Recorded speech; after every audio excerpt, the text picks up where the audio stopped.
I'm Carl Pritchard, and this is today's Good Question. Before we get started, I do want to nudge you that we do have virtual PMP prep study groups once a month, live ones once a month. And if your organization would like a live, free webinar, 1 hour, absolutely free, just message me. Now, today's Good Question. You know that some stakeholders love you. Others can't even stand the very mention of your project. You need a who's who of all the project stakeholders that helps you figure out where your best allies are.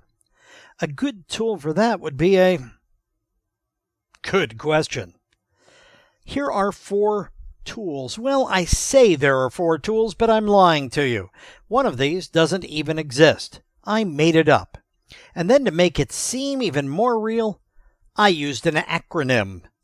The Team Customer Evaluation, or TCE, matrix. Wow, that sounds legit.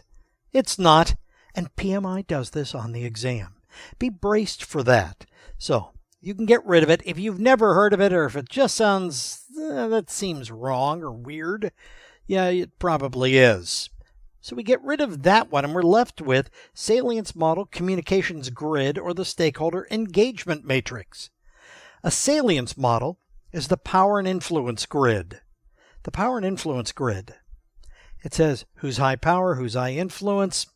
It doesn't tell you anything about where your alliances are, though. It doesn't tell you about your allies. So we can get rid of the salience model.